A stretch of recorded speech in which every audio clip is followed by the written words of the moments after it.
Hello, this is Two Ladies Midwest Adventures. I'm Julietta, and I'm reading Days of the Martyrs. We're on chapter 3, part 3, I think. It'll say in the beginning anyways. Let's see. Then too, several years later, there had been brought from Palestine to Rome a most unusual person. Excuse me. A little Jewish person from Palestine to Rome. Gosh dang it. There had been brought from Palestine to Rome the most unusual person, a little Jewish man in his late 50s, with a bald head, a big Semitic nose, long gray beard, and skinny legs. He was a merry little man, sparkling blue eyes, who had always been smiling. His close friends named him Saul, but publicly he was known by his Roman name, Paulus or Paul. Paul had been arrested by Roman authorities in Jerusalem, where he appeared to be the cause of a riot.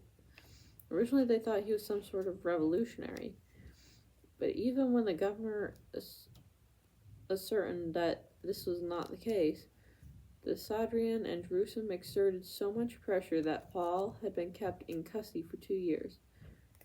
After that time, certain that he could not get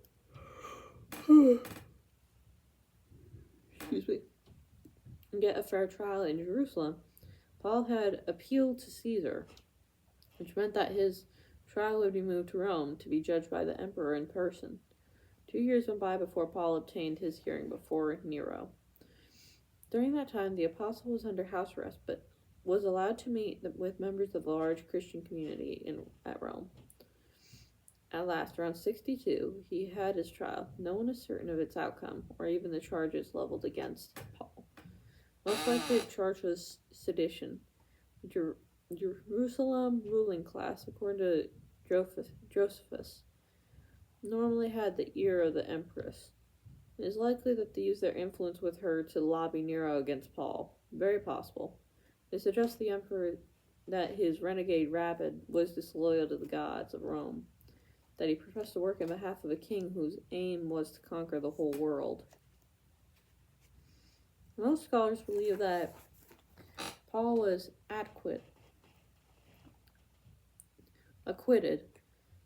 Probably Nero, like Pontius Pilate 30 years earlier, was convinced that the kingship of Christ, since it was not of this world, was no threat to him. Whatever happened, it would have to become clear to Nero that Christianity and Jerusalem and Judaism were two distinct religions. If Christianity was a distinct religion, however, then it needed a government character to exist. Since it had no such character, it was legal for the time being. However, Nero made no effort to move against Christians. Then, during the event of July 1964, things changed dramatically. Let Tacitus tell us what happened. The weather had been hot and dry, and that evening a strong wind was blowing when fire broke out in some of the shops near the Circus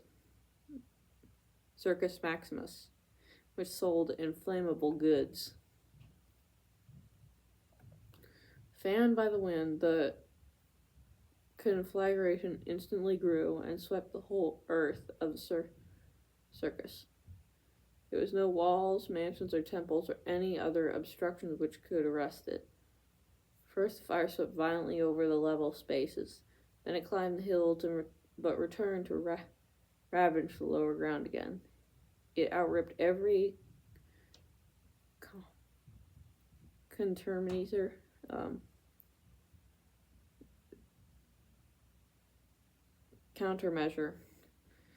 The ancient city's narrow, winding streets and irregular blocks encouraged its progress. Terrified, shrieking women, helpless, old and young people, intent on their own safety, people unselfishly supporting individuals or waiting for them. Fugitives and linears alike all heightened the confusion. People looked back, menacing flames sprang up before them or outflanked them. When they escaped to a neighboring quarter, the fire followed. Even districts believed remote proved to be involved. Finally, with no idea where or what to flee, they crowded into the country roads or lay in the fields.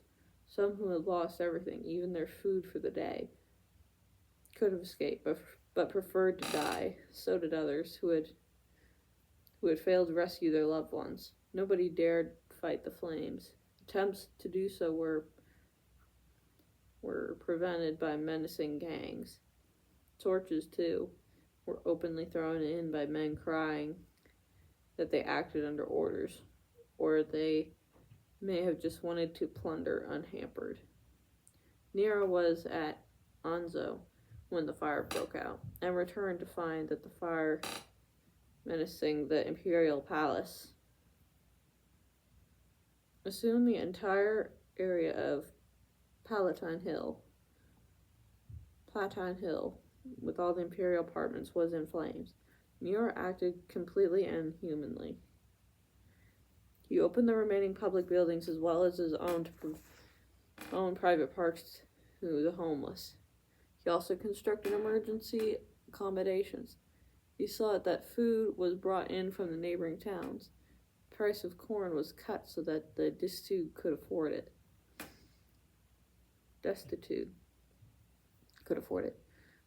When, after 6 days, the fire finally controlled, Nero and his advisors were overwhelmed by the extent of the disaster. Only four of Rome's 14 districts remained intact. The losses in terms of public records, works of art, and historic buildings were staggering. Even the shrine containing of the fictional images of Rome's national gods was lost. Nero set out at once to rebuild the city, and the gutted areas and streets had been extremely narrow. The tenements, 6 stories high or more, the emperor now decreed that the streets in the new Rome were to be broad, houses no more than 7 feet tall. He further decreed that pillared colonnades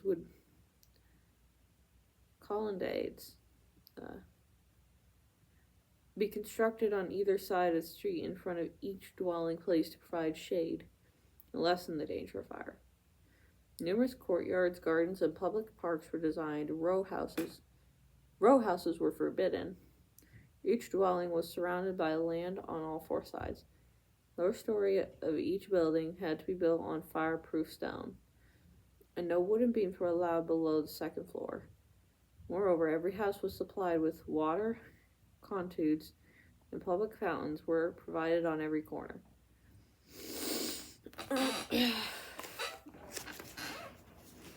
Despite Nero's human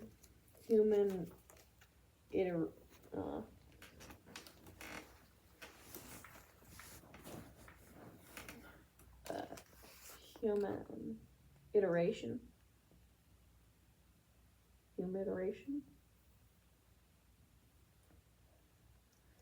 efforts in behalf of the stricken populace, I think population is what it's supposed to mean, and his conscious efforts to rebuild the city, the emperor found himself the object of his people's hatred. Long wearied of reports of the imperial debaucheries and incompetence, citizens were angered by Nero's plan to construct a lavish new palace for himself. Felt that he was devoting far more attention and lavishing far more expense on the rebuilding of his own private residence than on his plans for the common people. In fact, it began to be rumored that Nero had ordered the city fired so he would have space to build his gigantic golden house. It was further whispered that Nero had been seen during the fire, standing on a height overlooking the blazing city, singing a ballad about the burning of Troy. Accompanying himself with lyre, not a fiddle, violins were not then in use. The populace began to express its growing outrage at the dissipated emperor's misrule. Nero sought to divert public scorn from himself, found a victim, the Christian community. He had never liked them anyway. Religion was of no interest to him, but he had been mildly concerned during the trial of fellow Paul 2 years earlier. This old Jew asserted himself that his king was not of this world, and he had believed him. But had not Paul made a comment about the world being destroyed by fire? Paul's king comment about the world being destroyed by fire. Wait. Paul's king would come after a fire destroyed the world. Now it was apparent what his plans were. Under the syrup of all that disgusting spirituality, the great mighty Nero was always right when he believed that apparent goodness was only a front for baser motives. Christians planned to burn Rome and him with it, and then set Paul, or maybe Peter, as king.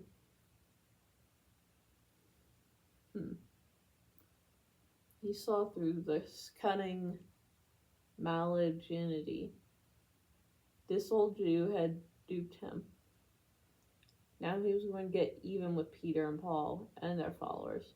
Nobody could treat glorious Caesar this way and get away with it. Besides, there were numerous reports of men throwing torches into homes, saying that they were acting under orders. People believed that he, Nero, had ordered them to burn the city down. It was all a filthy Christian plot. Those aides of his who said such indecencies were the active looters who wanted to fire the houses of the rich is an excuse to plunder them. Such people were trying to pull the wool over his godlike eyes. Maybe they should die too. And so it was probably in the year following the fire, the year when Nero kicked the pregnant Empress Poppaea to death. Oh dang. Yikes. That he ordered the extermination of the entire Christian population of the empire. First, he ordered all known Christians arrested. Under torture, myriads more implicated. Tacitus wrote that an immense multitude were sent to their deaths. Paul was arrested, probably in Greece, and taken back to the capital, thrown in prison to await execution. From his cell in Rome, he planned 2 letters to his great friend, Timothy of Lystra, Bishop of Ephesus. In the last, exhorted the prelate to always be steady, endure suffering, do the work of an evangelist, fulfill your ministry, for I am already on the point of being sacrificed. The time of my departure has come. I have fought the good fight. I have finished the race. I have kept the faith. Henceforth, there is laid up for me the crown of righteousness, which the Lord, that righteous judge, will award to me on that day. And not only to me, but also to all who have loved his appearing. 2 Timothy 4:5-8. Sometime in the spring of 67, Paul was beheaded. Around the same time, Peter, the head of the entire Christian community, was crucified along with his wife.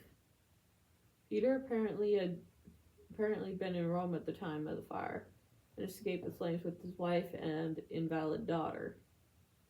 Imperial wrath fell upon the Christian community, who had been urged to flee for safety.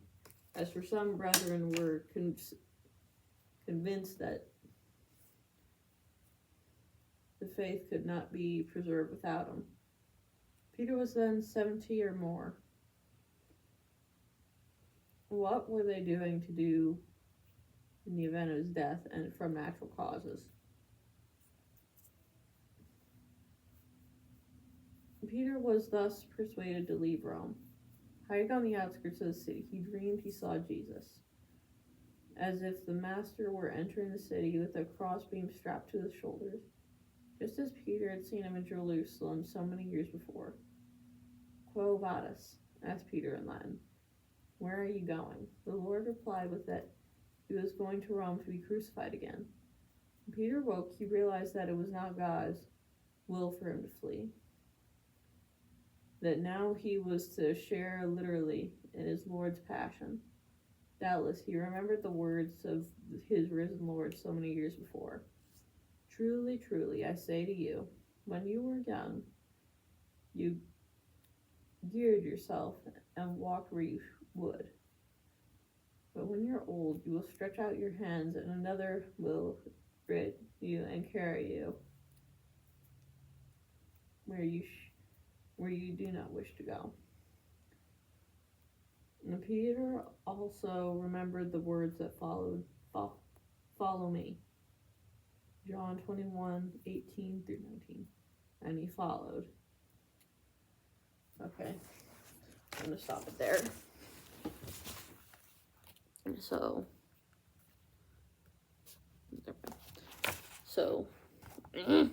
my bookmark. Okay, like and subscribe so we can get to 1,000 subscribers to start beekeeping. Stay blessed, make the world a better place, one person, one moment at a time. Jenny?